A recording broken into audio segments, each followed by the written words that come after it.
Yes, hello guys. I'm Pratik from LWP Labs. So in the previous module, we have gone through the overview of Azure portal. So now, today, I will be taking you to the overview of Azure services. So what all services are available in Azure. So let's get into it. So this is the architecture of Azure services, as you can see. So from the baseline, it starts with platform services, and further it's classified into many services as media and CDN, application platform, data services, intelligence, analytics, and IoT, developer services, compute services, and also further in the sidebar, you can see that there is hybrid cloud as well. And also there's compute, storage, networking. So these three are some of the services that I'll be talking about. And I will show you in real time how it will look like. So this is, as I said, this is the Azure portal. And in the front, you can see in the homepage itself, it says Azure services. So if I click on more services over here, you can see all of the services that's available that is given by Microsoft Azure. And again, keep one thing clear in your mind that when going through this homepage task menu, there is a create a resource where here you will be able to see the ones that is where you can create all the services. These are the services which is provided by Azure. And here, when you click on create a resource, you will be getting other services as well from the third party vendors as well. So keep that thing clear in your mind. So I'll be talking about the Microsoft Azure services. So coming to the some of the important services, there is compute service. So these services will help you to run applications and websites in the cloud without needing a physical computer. So for example, I'll tell virtual machines, as I said in the last class, virtual computers that will basically it runs on the Azure. You can use them to run websites or your applications. So this is one of the most common feature in any Azure service. So it's very important to know about virtual machines. And there's Azure App Services. So what Azure App Service is it's basically a service that makes it is easy where you can host your websites and also your application without needing of physical underlying servers. So that's about app service. Then there is Azure Functions. So it's over here and comes under serverless and microservices. These are called as function apps. So basically, these are run for your backend services. So they will run small pieces of code and like for processing data, and also they will also respond to any actions or events. Then another most important topic under this service is Kubernetes service. So what Azure Kubernetes service, it will help you to manage group of containers. That is small pieces of software that can clubbed and merged together. So that is about Azure Kubernetes services. So that's some of the important services that I told you in compute services. That's basically these services, they are categorized into clustered into single under these terms as compute, analytics, containers, databases. So these services are basically merged in a single group and termed as compute service. Further, there is more like some of the more other important is storage service. So what Azure storage service is basically to store the data safely in your cloud. So there is Azure Blob Storage, there is Azure Data Box, there is Data Lake Storage Gen 1. This is one of the most important. Keep this in your mind. We'll be talking about this in the future class. That is Data Lake Storage. Then there is Azure Blob Storage. Basically, Azure Blob Storage is for only for storing your images, videos, documents. There are Azure Files as well. There is Azure Disk Storage as well. So what this are is basically, see over here, this is storage account as well. So this is one of the most important where you can able to create storage account and you can store up to, as it says, up to 500 terabyte of data can be stored in this cloud. So for the front end deployment of any service, you will be needing storage account. And Azure Files is basically a place where you can share files across these multiple servers or virtual machines. Then there is Azure Disk Storage. So what this disk storage does is basically over here you can store data for your virtual machines. And then coming to another service, so that's about storage service. Then there is networking service. So basically these networking service will help to connect and secure your resource in the cloud. So there is Azure Virtual Network. So over here, what this is basically, this is a private network in the Microsoft Azure that will connect your resources very securely. So it clearly says over here, connect your virtual network to your on-premises network using an Azure VPN gateway or express route. So those how it can do it very securely. And let me back. So next one is your Azure. Some of the other things is you can see Azure load balancer is there. So what this is load balancer does is basically it says enables two applications to be highly available and it's scalable. So that is one of the most very important feature of load balancer. You can scale your balancer based upon your traffic patterns. So that's what basically in the simple terms I can say it will distribute the traffic which is coming from multiple service in order to keep running every application running smoothly. So that is what the use of load balancer. You will see it in the upcoming future class of how load balancer will be working. Then there is Azure WANs, the IP groups, firewall manager, firewall. So these are some of the most important terms that you will be coming across. And also there is VPN gateways as well. There's NAT gateway. So what all of that does is basically an on-premise network being connected to your Azure.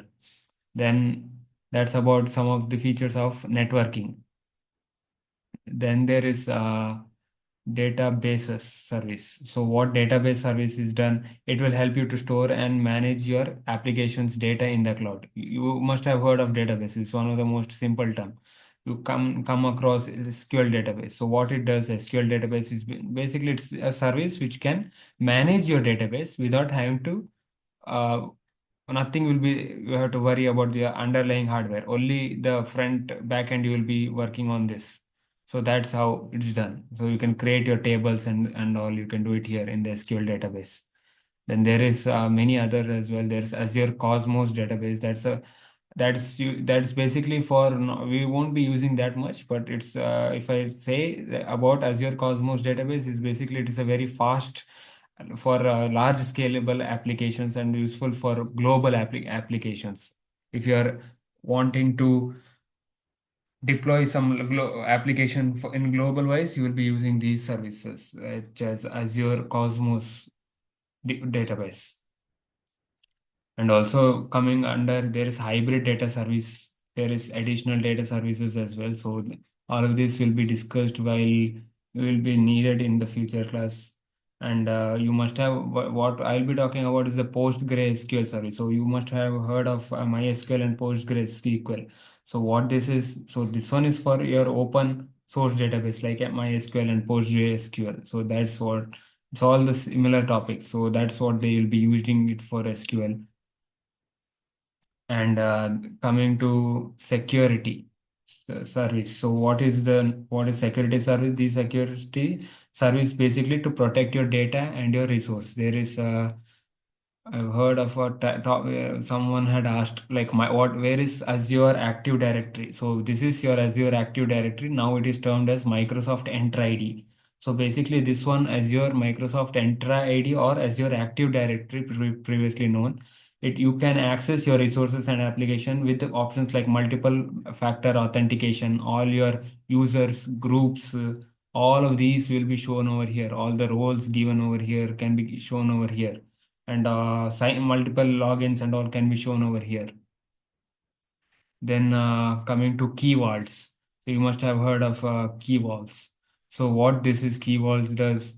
So this is basically to store your important from like your password and your encrypted keys. So this one is also very important whenever you're working on any projects.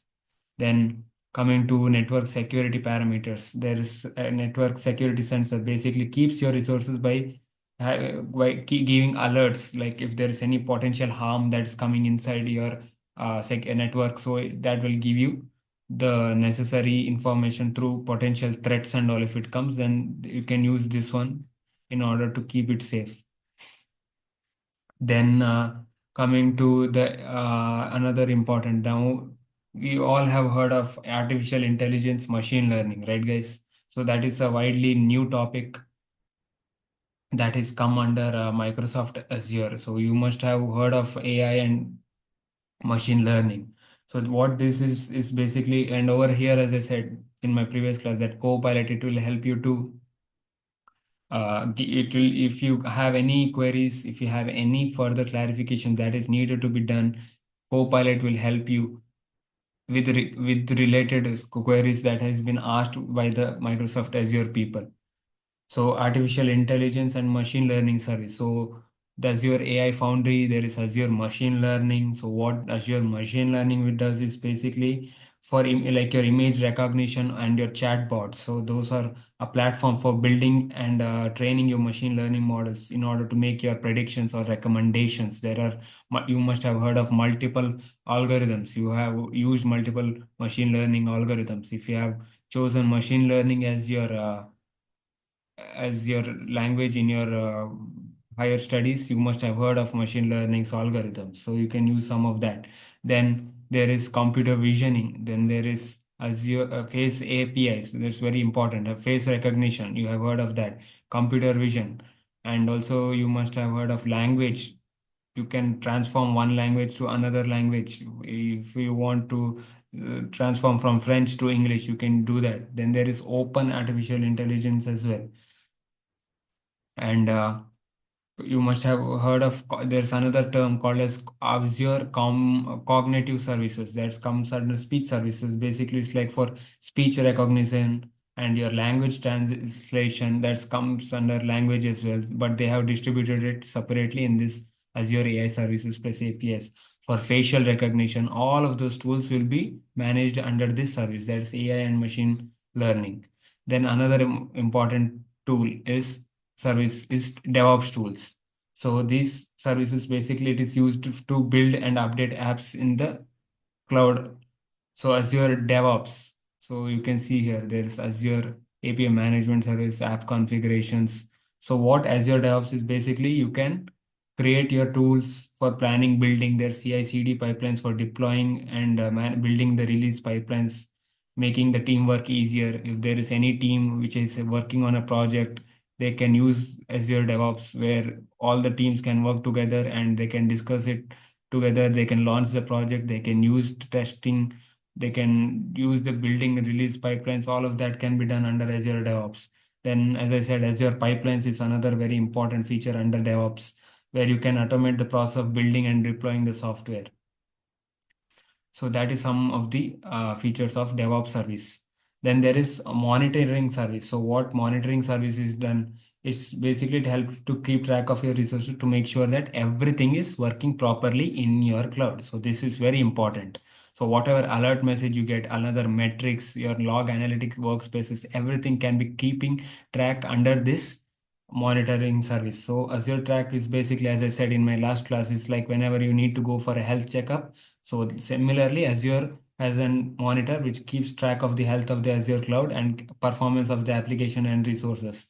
Then there is log analytic workspaces. So what this does is to keeping help of troubleshooting your cloud and also what's wrong with your application, why it's not working, why, what is going on, why is your application not running. So some of those features of monitoring service. So there is activity log as well, where you can keep track of your logs.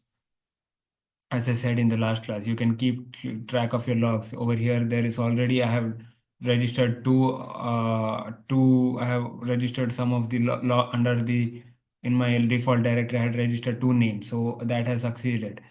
And in the, you can see, keep in track of that. One has failed. So something like that.